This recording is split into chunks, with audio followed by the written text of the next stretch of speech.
It's fairly straightforward. Yeah. I think one of her other problems was that she didn't have very good people skills. She couldn't easily find ways around problems and build alliances between people. And that's, in the end, also, apart from being dogged by these extreme Brexiteers in her party, was her problem. So her legacy, I mean, she lost the majority for her party, couldn't get Brexit delivered. Is that all they're going to remember about her? I think so, I'm afraid. Politics is very cruel on people in high positions. I've experienced a bit of that myself. And, you know, she doesn't have anything to her name which she can concretely say, I did this. Right. Because she was consumed by the Brexit inferno, and in the end she couldn't put the inferno out or deliver the Brexit that she wanted to. And that is failure on the big scale, I'm afraid. I mean, obviously I've got sympathy for her as a person. She's a perfectly decent person. She's a slightly got an awkward, angular personality that didn't kind of make her somebody that people would warm to. But she's an honest person who tried her level best. I pay tribute to her for that, but she was a bad leader. So what drew her party's attention to her, that they chose her instead of Boris Johnson the last time? What was it that she had that she didn't deliver on? They thought she would deliver Brexit for the hardline Brexiteers, and the not hardline Brexiteers thought she would do it in a sensible, safe way. Right. And those two factions collided and trapped her. She did her best in that sense. Except, as I said earlier, that if she'd reached out across the parties in the national interest, she could have delivered Brexit by now in a safe way, keeping our trade secure, but it wouldn't have pleased the hardliners, and they'd have come for her. Okay. But she'd have had the backing of Parliament, and she could have said, well, I've delivered for the whole country. But she chose to try and appease her party instead. All right. So a little bit later on, we're probably going to see a new person in front of Downing Street, and he'll have to make a speech of some kind. As someone who's lived through a lot of British politics, are you worried about Britain's future under Boris Johnson? I am, because, as I said earlier, he's a Trump-like figure.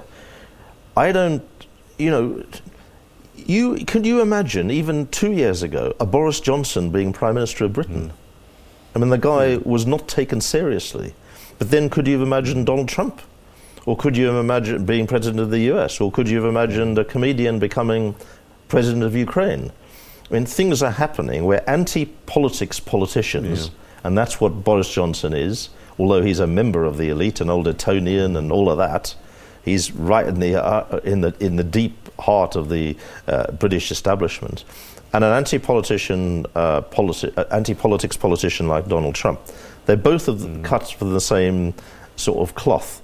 And I don't think we know what we'll get from him. Either a roller coaster ride of uncertainty and crises and continual sort of lurchings around, which is what he did when he was foreign minister. He was regarded as a joke in Washington or Brussels or Paris or Berlin, and now he's the man in charge. But the buck stops with him. Yeah. Are there no lessons we can learn from... He was mayor of London. Is there nothing about his leadership there that can give the British people hope? It is said that he delegated well to people who were much more capable around him, and that he had that ability as a leader to give the hard stuff to others. Now, if he does the job in that way, and he has sensible people around him, but I see it reported today that he's appointing the Brexit campaign, the Leave campaign spin doctor as his special advisor. Now that guy is very hardline, very skillful, but very hardline, very capable.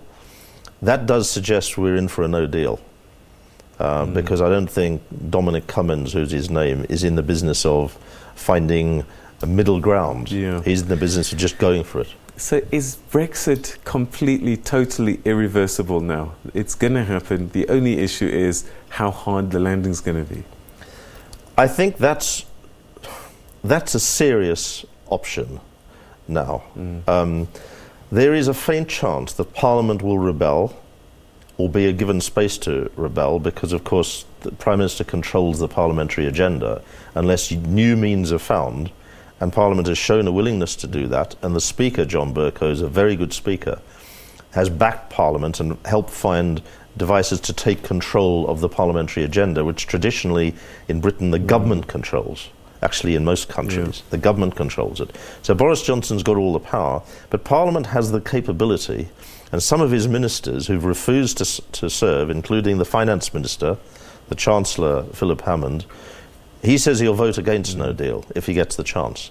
So I think we could be in for a lot of parliamentary turbulence and Parliament rebelling, and it just goes to show that British politics has become completely dysfunctional. I think there are lots of reasons for that, which I could explain at great length, but we probably haven't got time now. But what's absolutely certain is this is going to get worse. Yeah.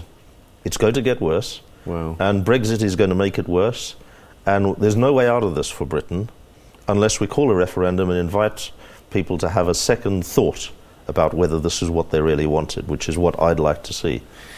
All right, so in his campaign to win the Conservative Party leadership, his campaign slogan was deliver Brexit, unify the country and beat Corbyn. Yeah. So looking ahead, whenever the next election is going to be, can Boris Johnson beat the leader of your party? Well, our party is now currently standing low in the polls at only 18%. Wow. It's a very, very bad rating. And Jeremy Corbyn's going to have to perform miracles to get my party into a position where he is seen as a future Prime Minister to challenge Boris Johnson for the job. It's possible Boris Johnson will go for an early election, maybe spring next year, I don't know, to get his own mandate. It's a risk, as Theresa May found, because we've got uncertain politics and you cannot predict anything anymore in the way that you used to be able to. Most of us went to bed as thinking the referendum was going to be won by Remain, and the next morning it was lost. So, and nobody predicted that Theresa May would lose the election. So it's a big risk, Boris Johnson calling an election, but I think he may have to.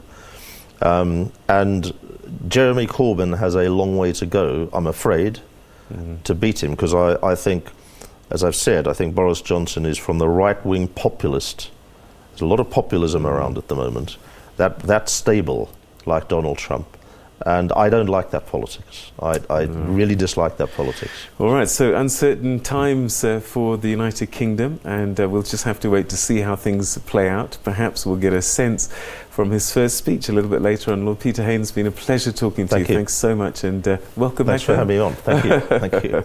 Nice to be here. All right, we're going to take a quick break, and when we come back, I'll give you a heads up on a report that talks about how people think about corruption on the continent. Stay with us for that.